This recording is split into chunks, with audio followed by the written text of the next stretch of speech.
El libro de Jonás es uno de mis favoritos de toda la Biblia, y no es porque sea una historia de milagros espectaculares, aunque sí los tiene, sino porque es la historia de algo que todos enfrentamos en algún momento en nuestra vida. Puedes amar a tus enemigos.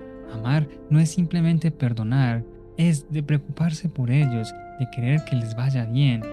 El libro de Jonás es exactamente sobre esto. Es la historia de un hombre a quien Dios le ordenó que amara a sus enemigos y que hizo precisamente lo contrario. Jonás era un profeta reconocido en Israel, activo durante el reino de Jeroboam II.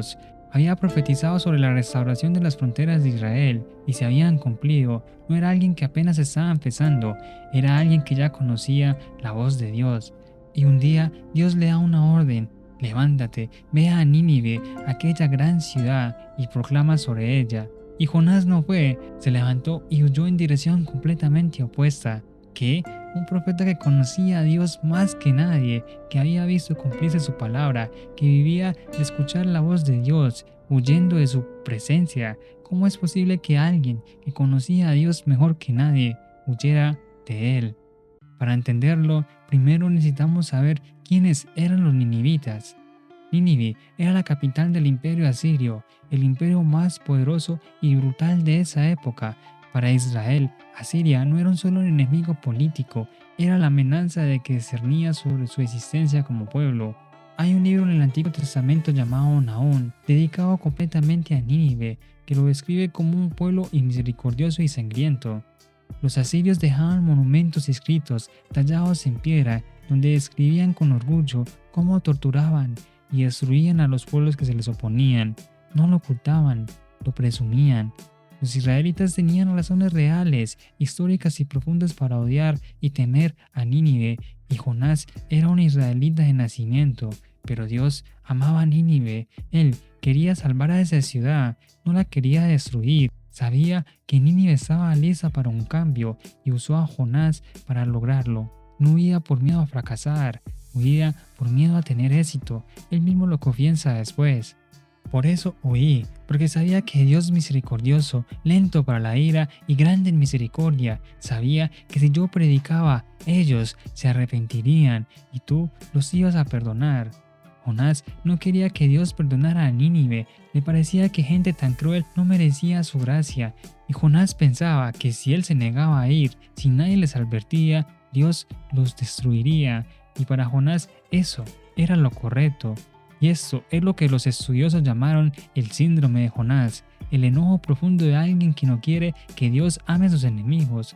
No era falta de fe, no era ignorancia teológica, era un corazón que conocía perfectamente el carácter de Dios, que no le gustaba cómo lo aplicaba cuando se trataba con sus enemigos. Pero Dios no lo dejó ir. En el barco hacia Tarsis, Dios envió una tormenta. El barco estaba a punto de hundirse. Los marineros extranjeros que no conocían a Dios estaban desesperados, clamando a sus dioses, tirando todo al agua. ¿Y Jonás? Jonás dormido en el fondo del barco, algo muy perturbador en esa imagen, un profeta que huye de Dios, que en medio del caos se queda dormido, como si pudiera anestesiarse espiritualmente para no enfrentar a Dios. Los marineros tiraron suertes para saber quién era la causa de la tormenta, y la suerte cae sobre Jonás, y él termina diciéndoles: tómenme y échenme al mar, yo sé que esta tormenta es por mi causa. Y esos marineros paganos, en contacto con el profeta rebelde, terminan temiendo al Dios de Israel y ofreciéndole sacrificios.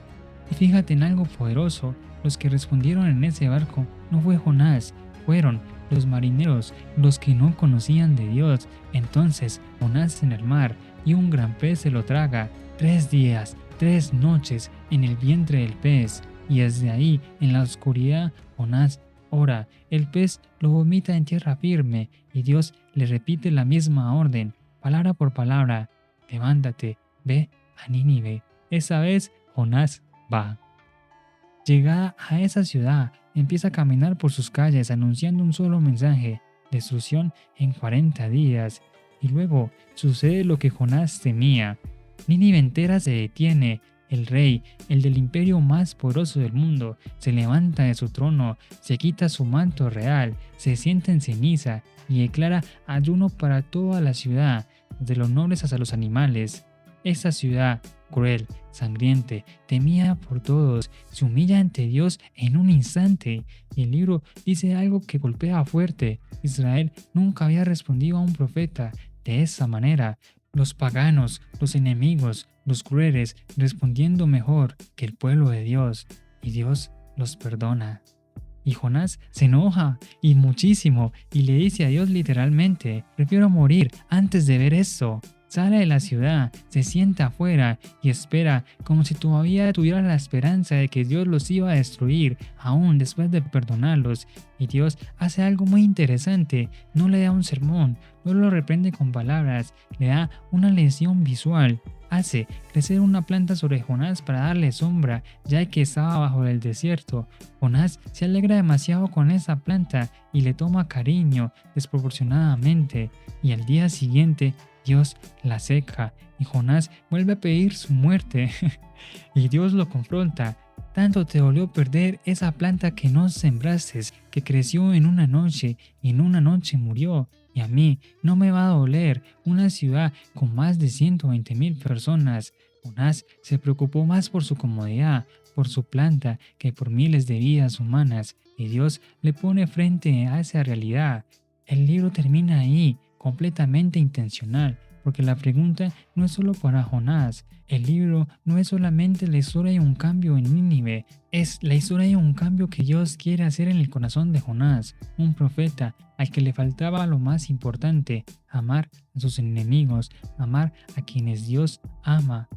Y siglos después, Jesús toma ese momento, los 3 días de Jonás en el vientre del pez, y los convierte en la señal más importante de la historia.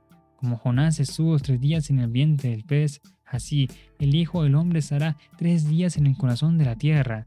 Y agrega algo impresionante: los hombres de Nínive se levantarán en el juicio con esa generación y la condenarán, porque ellos se arrepintieron a la palabra de Jonás.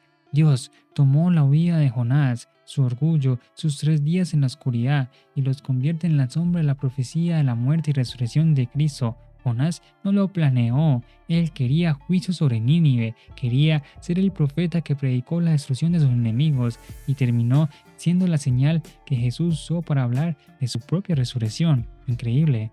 Jonás es un hombre lleno de contradicciones, conocía a Dios mejor que nadie, pero no le gustaba cómo Dios amaba, obedecía pero con resentimiento, predicó pero no quería que funcionara.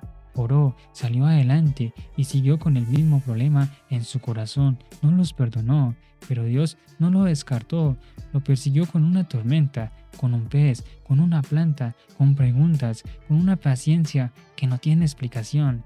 El verdadero protagonista de este libro no es Jonás, es un Dios que amaba a Nínive, la ciudad más cruel del mundo antiguo, que amaba a los marineros paganos de ese barco, que amaba al profeta rebelde y orgulloso. Y a ti te hace la misma pregunta que le hizo a Jonás: ¿y no tendré yo piedad con Nínive?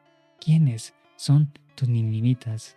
Y si te gustó el video, dale like y suscríbete.